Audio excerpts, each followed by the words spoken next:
Hello, Connecticut educators. We're glad you're joining us. Today's session covers end of the year steps and considerations when wrapping up the school year. The agenda for our session will cover steps needing attention at the end of the year and what needs to be done to analyze your data from your easyCBM testing. My name is Rita Linneman, Product Manager for easyCBM. I will be leading the session today. Joining me is Alan Dobbs. He's in the background. He is the Customer Training Empowerment Specialist for easyCBM. We're both happy to assist with any questions you may have about easyCBM during the year. So best practice is to use that data that you've collected to evaluate instructional effectiveness, pinpoint areas needing support, and identify strengths that can be replicated to drive success in that coming school year. Before analyzing end of the year data, there are some operational items that need to be addressed in easyCBM, and that includes merging student records. Some districts will not need to do this step if they do not have this feature turned on.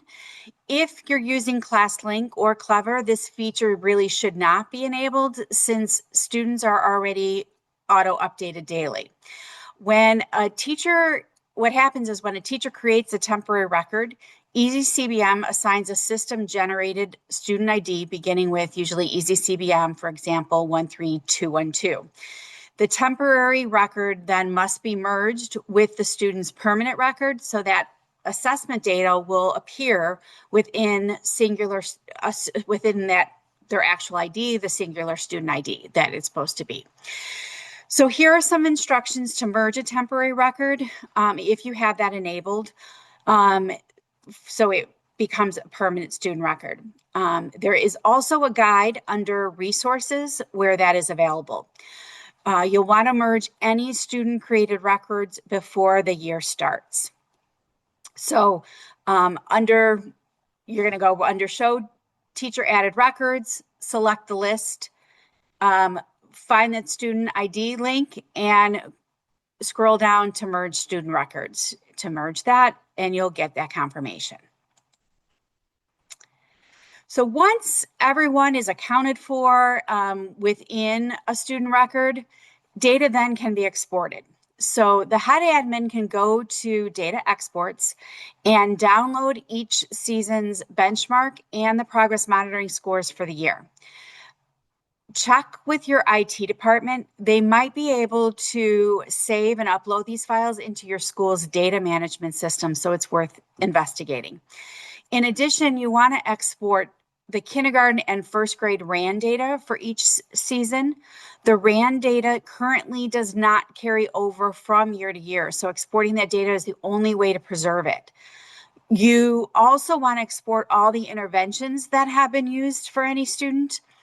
This export lists who created the intervention, the level of the intervention, like it was at, and who it was for. So it provides all those details that you enter in when you're creating the intervention relating to like the tier, the curriculum, the student ratio. So teachers can export, of course, their own student data individually, especially maybe specialists or individual building leaders might want to do that. But exporting at the head admin level will include all students. So this is where you will see this is under the head admin tab under data exports in easyCBM, and you can select the school year and each of those measures. So after exporting the data, you kind of need to move forward with that and look at it. So it's useful to break that data down by building, by skill, or teacher. There is a template that can be used to help you review your data, and that is under the resource page in easyCBM. Once you download the template, here is a picture of kind of what it looks like. You want to personalize it by filling in your respective buildings and teachers. The template is set up for 7 buildings in a district, you may need to add or delete buildings depending on the size of your district. The same would apply for grades and teachers. You might not have every grade at every building. Include the grades under the buildings then, and if you only test one subject, you can delete the appropriate measures in that subject. So if you're only using reading, go ahead and delete the column related to math. The templates, in that template, there are 3 different tabs. The district tab, that is going to provide percentages and number of students overall by risk. There is a school-wide tab, which then breaks down by performance across buildings and grades in your district. We're seeing that building tab right now. And then there is also that, and on that other side of this sheet or this tab, there is an area to track performance by teachers in each building. And then the sub-skills tab, each skill can be checked for performance and reviewed at the district and at the district level and for individual schools. So once the template has been personalized and the benchmark measures have been put in on the easiest way and done the easiest way to complete the spreadsheet is by running it actually through AI. If you're running it through AI, you will want to delete any personal identifying information, PII, like the student name, the date of birth, the demographics, from those benchmark exports, but you're going to include the building, the measure, the percentile, and that risk level. It will fill everything in except for the performance under the teacher. So here's an example from where the 3 benchmark files were added along with the template, and then an AI prompt was created to complete the template. So an AI prompt similar to this: please complete the year in review template using the 3 files indicated by season, fall, winter, spring. There will be different values or counts for math and reading. You might only use one for one subject, and you can indicate that. Use the column for reading risk to determine the percentage and count that are high below the 25th percentile, some between the 25th and the 40th, and low above the 40th percentile. If a district prefers that, they can use the reading composite column to determine that reading risk, indicating those percentiles. So it's best to start with the school tab, fill in each school one at a time, and then in your prompt, also include the number of schools and the grades being tested. They then use the filled in data in the school tab, completing the district tab, overall performance for each season. So in the sub-skill tab, it will calculate by measure the percent of students at each risk percentile, and that can be done for each season. So the top table in the tab is overall for the district, and then there's that separate tab for each building below. After a few minutes, you're going to get some output that looks very similar to this. The top tab is the schools tab for the fall that was completed for each building, and the grades that are tested for each of those buildings below. The table on the right is the district tab and has all the schools added together. If your district is only one school, this tab will be a repeat then of that school tab. A completed sub-skills tab is at the bottom. I know that's pretty hard to read. K and 1 will have 4 sub-skills filled in for reading, and grades 2 and up will have the 3 to match the benchmark measures taken for each grade and season. If you're not having AI complete the template and you are completing the template manually, the head admin or district leader, again, can go to reports, select a building, and use the risk analysis report. which is what is seen here at the district level. If in the gray filter box at the top, you will click and complete the template for each grade in the building. So here we have K1, 2, 3, 4, 5. You're completing all of those buildings. And then at the bottom of the risk analysis, you can see there's options and there's total and percentage. You can toggle in between to indicate percentage and total for each building when you're completing that template. So once one building is completed, you're going to continue and then select on the next building. So if you have 7 buildings, you'd be doing this 7 times for each of your buildings. School reporting by teacher. On that school tab, like I mentioned already, at the right in the that tab, there are tables for each building to fill in risk for each teacher. So to fill in the risk by teacher, you are going to select a building, click that building link under the school comparisons and reports, which is what you are seeing here. You will then see a report that looks like this, and this is for grade K comparison. With reading, the gray filter box, again, you can move across the grades in the buildings. To enter the total counts and percentages in the template, you're going to, again, toggle between counts and percentages above the bar graphs. Here it's above rather than on the risk analysis where it was below. And you're going to complete the percent of students at risk for each teacher. So one consideration is that teachers will list all, that the teachers, it's going to list all teachers for a grade. So building specialists will also show up. Their counts are going to be very different than a homeroom teacher. So here, the first 4 teachers that are listed are homeroom reading teachers, but the 5th teacher is a building or district user. So you can either exclude them from your template or include if you wish to compare those in the specialist roles across buildings. Another option is to use the district benchmark season export that had everyone.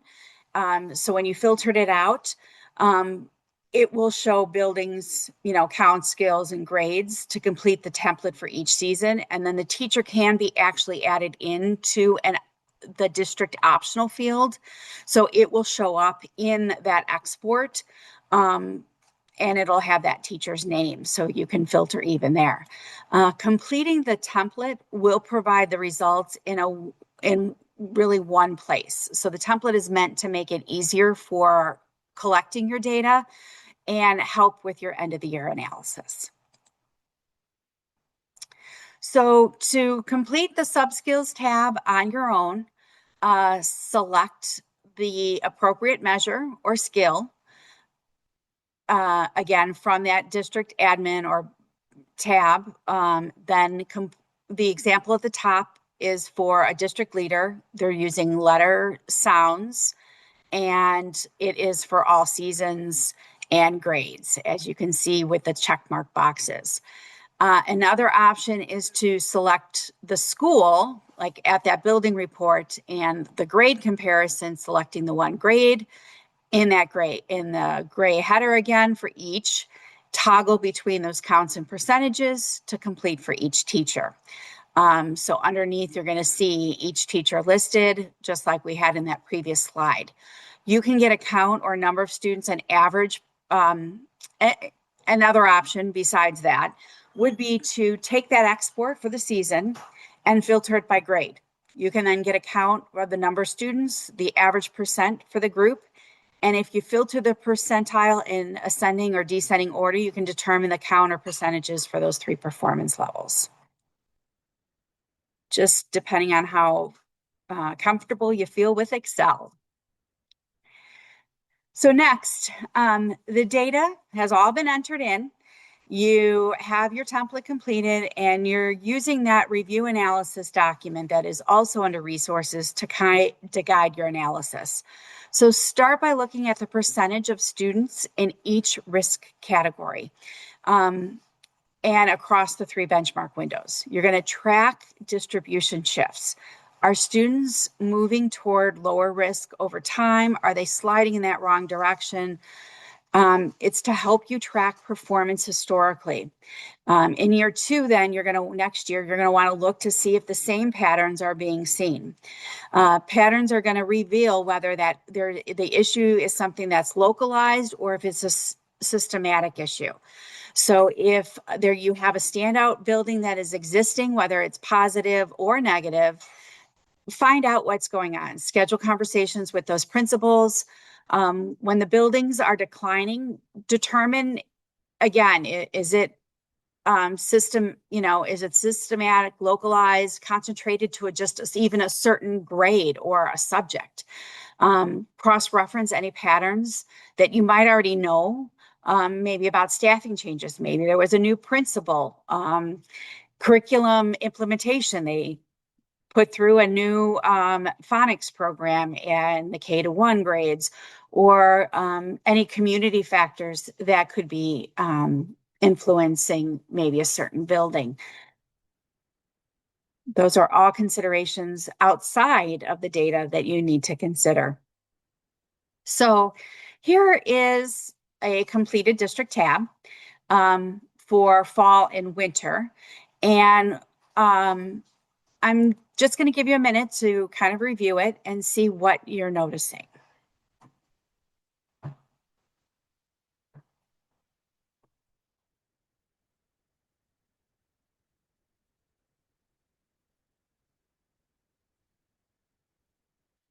Okay, great. I see some of you see that 3rd grade has been pretty stable, good. And 1st grade, there was a mild decline from fall to winter, but not too bad. So 2nd grade actually looks like it was a bright spot. Low risk grew. It went from 49 to 56%. So that is definitely a significant change. Kindergarten has a larger shift in high risk. From the fall to winter, you can see that, but that I would not find alarming. That is common as students are expected to have developed more reading skills, making sure those high-risk students get additional support if needed. So in the fall, there tends to be less high risk because they're not really expected to know much coming into kindergarten. By winter, they should be learning those skills and know much. So know more. So that risk percentile is common for it to increase. So don't be too alarmed with that change. It's more important to look even then at the winter and the spring change with kindergarten. So overall, low risk held steady. Some of the students, fell. You want to look at, again, any patterns or significant changes. Another option would be to have AI complete the analysis and using the data for you. So once the template is completed, you can place the completed template and the review analysis guide, which is in the resources, into AI and prompt AI to analyze trends and pattern based on the guide. When you do that, you will get output very similar to what you're seeing here. It will tell you where your bright spots are, where where there's declines in certain grades, and kind of letting you know priorities on what needs specific attention.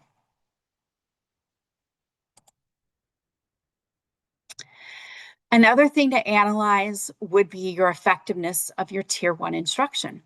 So Tier 1 is effective when viewing your easyCBM data at least 65 to 70% of students are low risk.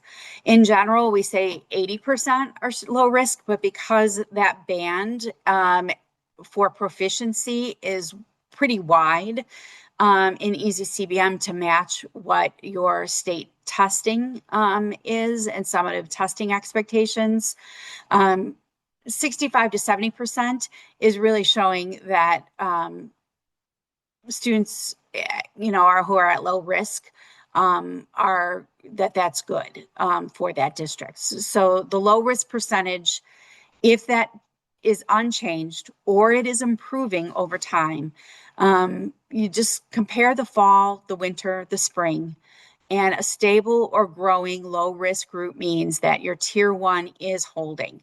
The example here shows overall low risk is within 2 percentages, and the kindergarten low risk improved in the spring. So again, you're going to have a drop usually in the winter, but look at that spring for kindergarten. Even a flat line is acceptable when you just don't want to see that erosion, and small changes are expected. There could be a 1%, shift. That's not concerning. It's those big gaps that you need to look at further. Low risk percentages are consistent. You want to look across those classrooms. If one class has 90% low risk, and then there's another classroom that has 55%, find out why. You really want to see consistent results across all the rooms to just signal a strong universal core. So review, like I said, you want to review each measure, then also across seasons.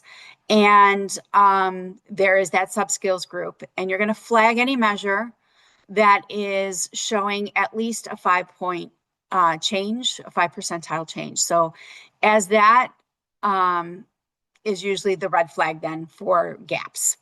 So if phoneme segmenting, again, is high, you need to figure out if those students have been reading or if, in general, that class can read the connected text. Research shows that there is going to be a drop in that phoneme segmenting once that student can read. But if they're not able to read, then you have more of a foundational concern. You might need to work on more isolation or blending or substitution. So that would be what you're figuring out there. When your fluency is improving, but your comprehension isn't, they're not deeply reading, you're going to need more comprehension-focused instruction. Compare your beginning of the year to the middle of the year. Some inflation, again, will be in those winter percentages. Again, what matters is whether those changes exceed the seasonal typical growth. And you can review the overall growth by measure in easyCBM by using the compare. Here we have compare PRF. You can sort it by high growth, by higher or lower. And my student here, Haley, has the highest growth in the class. She had a change of 83 words in that from fall to spring. You also see that she shifted out of performance levels. She moved from high risk in the fall to low risk in the winter. Same with student 2. You see they were some risk and they moved to low risk. So it helps see those students that really, really shined and did well. The high risk analysis you want to look at for grade or teachers that had the highest percentage of risk. So use that as a starting point for your resource allocation decisions. So when you export your progress monitoring data, compare that to your high-risk students. Look to see if those that are high risk are actually receiving that 2-tier and 2-3 support. If they're high risk in the winter benchmark and no intervention was put in place, that's a gap that needs to be addressed at the beginning of this next year. So if the students started receiving interventions after fall or in the winter, were they, and still high risk, are they getting enough intervention time? How frequently are they receiving that support? Can we change the duration? If the student began progress monitoring, maybe they're not even being progress monitored in their area of need. You see that they are needing assistance with letter sounds, but you've been working on word reading fluency. It still might be progressively too hard. So did groups need to be varied? That would be another consideration. Maybe one intervention group was working on a specific skill that another student should have been in. So look at how teachers, see if you can do anything to support teachers and allow for more differentiation then between those groups. Also look to see maybe your qualified teachers, are they leading the intervention groups? Can support staff are they in the right place? So all of that with the teacher side on that high risk analysis really kind of helps determine if you are seeing those trends in the right direction. Okay. Another factor also to consider is demographics. So if your district is entering that demographic information in your export file, so the English language status, the SPED, if they're SPED or not, gender, race, you can disaggregate your data by subgroups. So aggregated data can mask sometimes inequity patterns. So from what I showed you, we took out all that PII and we weren't looking at equity issues. So maybe one of the buildings where there was a significant gap, there's a large demographic group in that building, and that would then warrant more investigation. Is that typical? Is that subgroup of students low risk rate below 50%? They're not performing, then there's an equity concern. So do the buildings with the highest risk rates serve the highest concentration of underserved students? It is important to look at that. That could then very well be a resource allocation question. For English language students that are really high risk, distinguish if it's really a language acquisition and if it's reading difficulty because of that. Look at the other scores that they've taken regarding English proficiency with English proficiency testing, or are they getting support with English proficiency?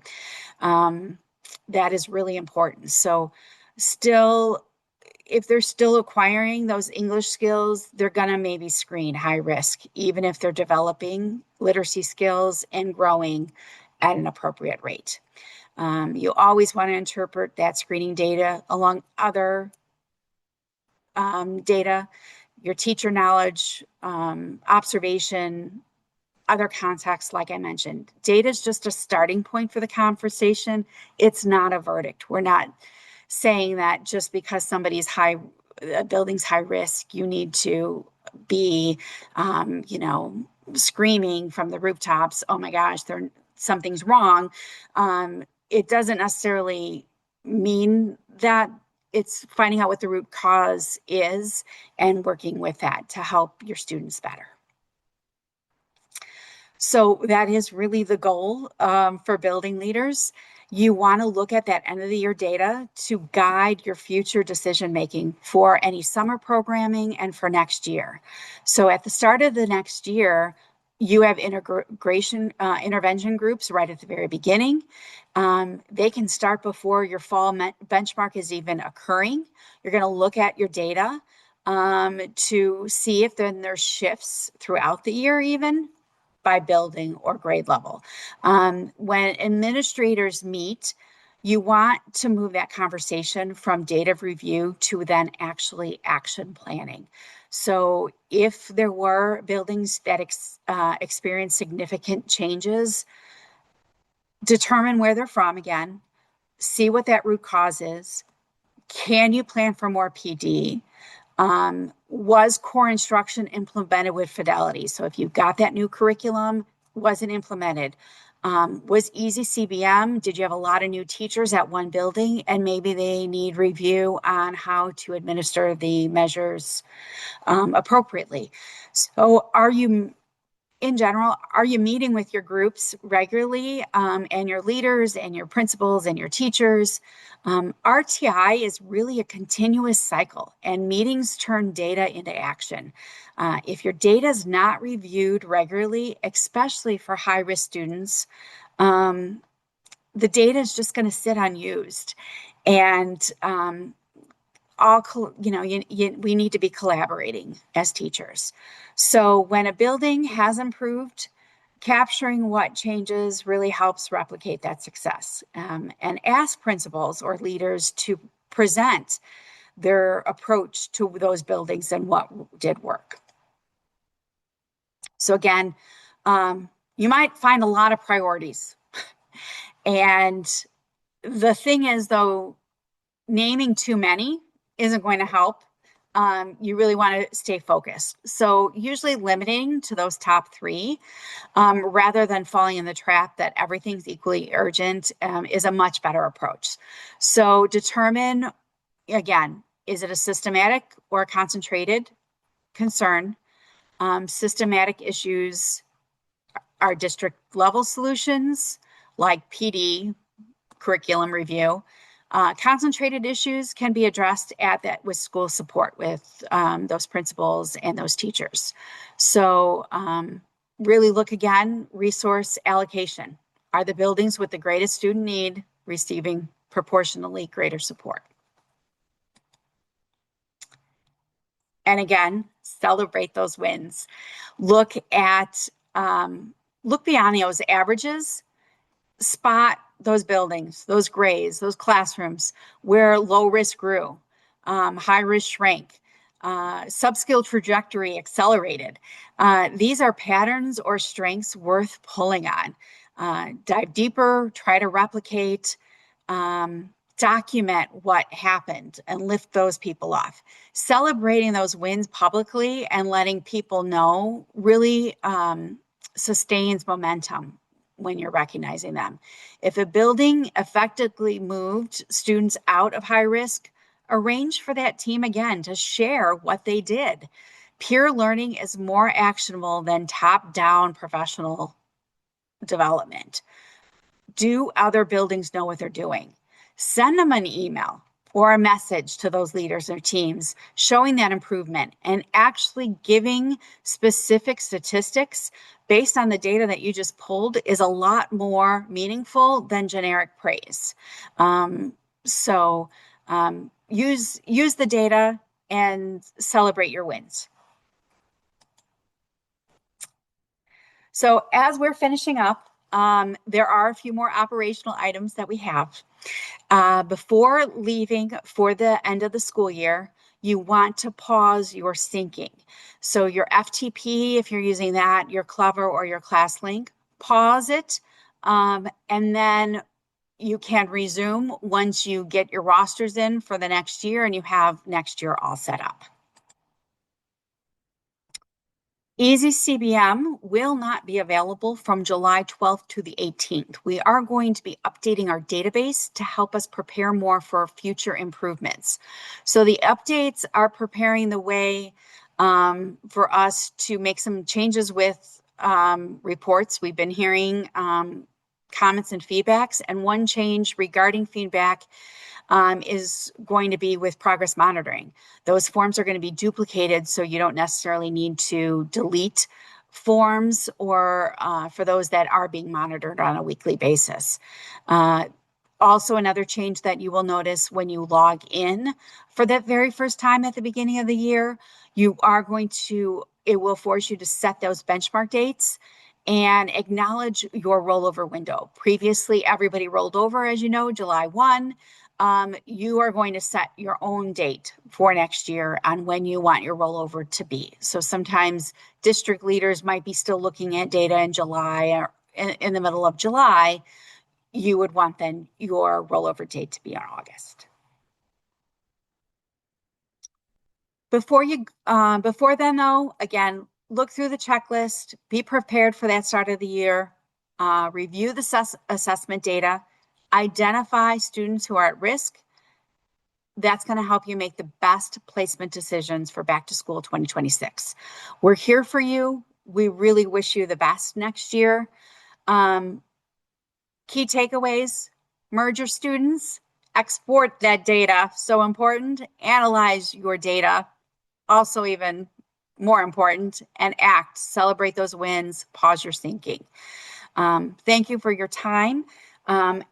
And I believe I have a couple more minutes left. So I am going to go in to a account, and I am going to enter my demo account right now and just kind of show you as a last minute highlight of where you need to go for some of that data again. Again, the head admin would have that. You can go to this admin wrench or the admin bar here. And this is where those data exports are, that you are exporting everything out. You need to, you can go to resources. Here are your quick guides. You have the end of the year steps, the end of the year review analysis, and the end of the year template, review template that you are personalizing for your own district. And then reports.